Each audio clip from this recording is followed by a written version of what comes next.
ஸ்ரீமதே ராமானுஜாய நமஹ. காஞ்சிபுரம் ஸ்ரீ தேவராஜ பெருமாள், வரதராஜ பெருமாள், பேரருளாள பெருமாள், பிரணதார்த்திகரன் என்றெல்லாம் போற்றப்படக்கூடிய வரதராஜ பெருமானுடைய பிரம்மோற்சவத்திலே இன்றைய தினம் 3வது நாள். காலையிலே கருட வாகனத்திலும் மாலையிலே அனுமந்த வாகனத்திலும் பெருமாள் சேவை சாதிக்கிறார். எத்தனையோ லட்சக்கணக்கான மக்கள் வந்து சேவித்துக் கொண்டு பேரருளாளனுடைய பேரருளை பெற்று கொண்டிருக்கிறார்கள். எம்பெருமானுடைய வாகனங்களிலே கருட வாகனம் மிகவும் விசேஷமானது. அந்த கருட வாகனத்தை சேவித்தவர்கள் கூடவே அனுமந்த வாகனமும் சேவித்தால் பலன் பூர்ணமாக கிடைக்கும் என்று சொல்லுகிற ரீதியிலே அனுமந்த வாகனத்தையும் சேவிக்கிறார்கள். கருடன் பெருமானுடைய வாகனமானவர். திருவடி என்று திருநாமம், அனுமானுக்கு சிறிய திருவடி என்று திருநாமம். ஸ்ரீ ராமாவதாரத்திலே அனுமான் மேலே பெருமாள் எழுந்தருளி இருந்து யுத்தம் செய்தார் முதலான விஷயங்களை எல்லாம் பார்க்கிறோம். அந்த ரீதியிலே இந்த கருட வாகனம் அனுமந்த வாகனம் இரண்டுமே வேதத்திலும் புராணத்திலும் பிரசித்தமாக எம்பெருமான் ஸ்ரீ நாராயணனுக்கு மட்டுமே உரிமையானது. அதிலும் கருட வாகனம் காஞ்சிபுரம் ஸ்ரீ வரதராஜ பெருமானுக்கு எத்தனையோ ஆயிரம் வருஷங்கள் முன்பு விசேஷமாக இருந்ததை தமிழ் இலக்கியங்களிலே கூட நாம் பார்க்கலாம். அத்தியூரான் புள்ளையூர்வான் என்பதாக ஆழ்வார் அழகாக பாடியிருக்கிறார்.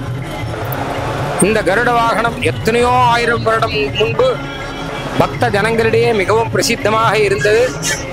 அந்த மாண்பு குறையாமல் இப்பொழுதும் எம்பெருமான் பக்தர்களுக்கு அனுகிரகம் செய்து கொண்டிருக்கிறான். அதிலே நீங்கள் இப்பொழுது பார்த்து கொண்டிருப்பது வேதபாராயணம். பெருமாளுக்கு தமிழ் வேத பாராயணமும் சம்ஸ்கிருத வேத பாராயணமும் இடைவிடாமல் நடந்து கொண்டிருக்கும் வைபவம் இங்கே உண்டு. இங்கே சம்ஸ்கிருத வேதத்தை விடாமல் எம்பெருமானை தொடர்ந்து விடாமல் பாராயணம் பண்ணிக்கொண்டே இருக்கிறார்கள். எத்தனை மணி காலம், 5 மணி காலம், 6 மணி காலம், 7 மணி காலம் ஆனாலும் இதை சேவையாக நினைத்து எம்பெருமானுக்கு செய்யும் தொண்டாக நினைத்து வேத பாராயணம் செய்கிறார்கள். அப்படிப்பட்ட பெருமையும் இந்த பேரருளானுக்கு உண்டு.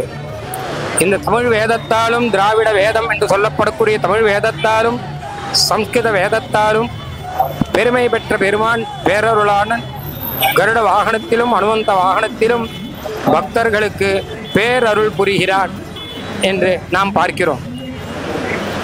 அத்திவரதர் எம்பெருமான் 42 வருஷங்களுக்கு ஒருமுறை அங்கே அனந்த சரஸ் என்கிற புஷ்கரணியில் இருந்து வெளியே எழுந்தருளி வந்து பக்தர்களுக்கு அருள் பாலிக்கும் வைபவம் சில வருடங்களுக்கு முன்பு நடந்தது.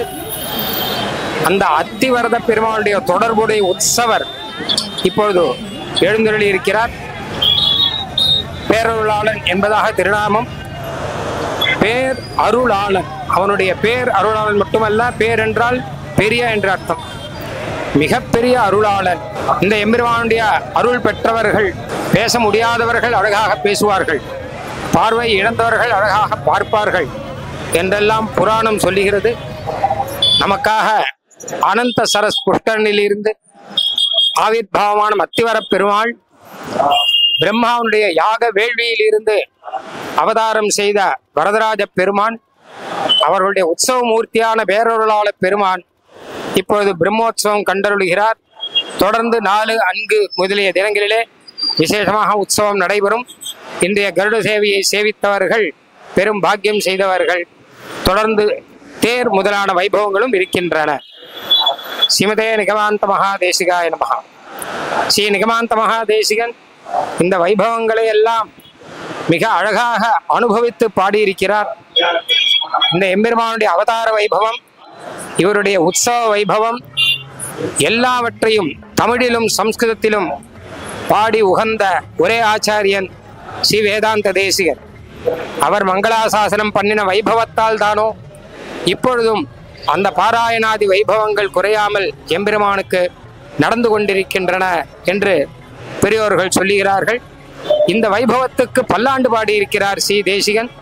தொண்டை மண்டல வேதியர் வாழவே, தூய தென்மறை வல்லவர் வாழவே என்பதாக தமிழ் வல்லவர்களுக்கு பல்லாண்டு பாடின சுவாமி தேசிகனுடைய ஒரு அனுக்கிரக விசேஷத்தினாலும் இந்த உற்சவம் சிறப்பாக இன்றும் நடந்து கொண்டிருக்கிறது.